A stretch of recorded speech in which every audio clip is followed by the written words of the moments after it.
নারায়ণগঞ্জের পাগলা থেকে রাজধানীর বসুন্ধরা আবাসিক এলাকার এভারকেয়ার হাসপাতালের সামনে এসেছেন এই নারী। অন্যান্য নেতাকর্মীরা যখন ব্যস্ত, সামাজিক যোগাযোগ মাধ্যম আর গণমাধ্যমের ক্যামেরার সামনে উপস্থিত হয়ে নিজেদের অবস্থান জানান দেওয়ার জন্য, তখন এই নারী যেন খানিকটা আলাদা। প্রিয় নেত্রীর জন্য অপরিচিত পথে ছুটে আসলেও কিছুটা দূরে সবার আড়ালে দাঁড়িয়ে আছেন।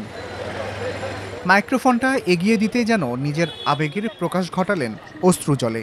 যারা যে ভালোবাসে, মারকে কম ভালোবাসে, হ্যাঁ দেশের মান না নেই। 16 কোটি মানুষের সবাই হের লেগে দোয়া করে, এমন কোনো মানুষ নেই যার লেগে দোয়া না করে।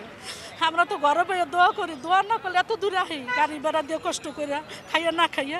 নিজের একমাত্র সন্তান বিরোধী রাজনীতি করার কারণে তৎকালীন আওয়ামী সরকারের প্রশাসনের নিপীড়নের শিকার হয়ে নানা শারীরিক জটিলতায় ভুগলেও বিন্দুমাত্র ক্ষোভ নেই এই মায়ের। নিজের সন্তানের সুস্থতার পাশাপাশি চান মা খালেদা জিয়ার শেষ সময়ে পাশে থাকুক ছেলে তারেক রহমান। আমরা সবাই দেশবাসী দোয়া করেন যেন সুস্থ একটা নির্বাচন দেখতে যেতে পারে, আর মা ছেলের যেন তাড়াতাড়ি দেওয়া হয়। এই দোয়াটা ব্যাক আমরা করি, আমরাও দোয়া করি দেশবাসী। মা না থাকলে আর দুনিয়ায় কিছু নাই, সবাই আমরা মার সন্তান। গত 11 দিন ধরে এভারকেয়ার হাসপাতালে চিকিৎসাধীন সাবেক প্রধানমন্ত্রী ও বিএনপি চেয়ারপারসন খালেদা জিয়া। আইসিইউতে চলছে তার চিকিৎসা। সরকার কর্তৃক খালেদা জিয়াকে অতি গুরুত্বপূর্ণ ব্যক্তি হিসেবে ঘোষণার পর থেকে হাসপাতালের নিরাপত্তার দায়িত্ব পালন করছে স্পেশাল সিকিউরিটি ফোর্স SSF। তাদের চাহিদা মতো নিরাপত্তা বলয় গড়ে তোলা হয়েছে।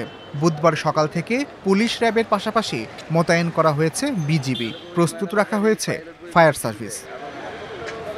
দুপুরে প্রধান উপদেষ্টার দপ্তর থেকে জানানো হয়েছে SSF এর নিরাপত্তা প্রোটোকল অনুযায়ী হাসপাতালের কাছের দুটি মাঠে বাংলাদেশ সেনাবাহিনী ও বিমান বাহিনীর হেলিকপ্টার অবতরণ ও উড্ডয়ন করবে আগামীকাল, তাই যেন কেউ বিভ্রান্ত না হন। এদিকে খালেদা জিয়ার চিকিৎসার জন্য বুধবার সকালে যুক্তরাজ্য থেকে বিশেষজ্ঞ চিকিৎসক রিচার্ড বিয়েল ঢাকায় এসেছেন। অন্যদিকে খালেদা জিয়ার হাসপাতালে ভর্তির খবর পাওয়ার পর থেকেই নেতাকর্মীরা হাসপাতালের সামনে ভিড় করতে শুরু করেন। কেন্দ্র থেকে বারবার হাসপাতালের সামনে ভিড় করতে বারণ করা হলেও দেশের বিভিন্ন প্রান্ত থেকে আসছেন নেতাকর্মীরা। কালকে রাতে ঢাকা থেকে ঢাকায় আসছি, যখন ফেসবুকে দেখলাম যে আমার মা আর নাই, বিভিন্ন সামাজিক যোগাযোগ মাধ্যমে মিথ্যা ছড়ানো হচ্ছে, সেটা দেখে মনটা এতই খারাপ লাগছে।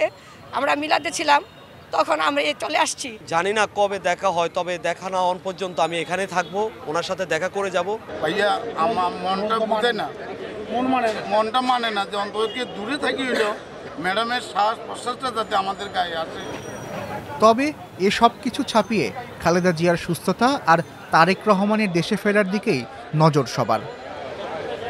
SS আল আরেফিন, প্রথম আলো।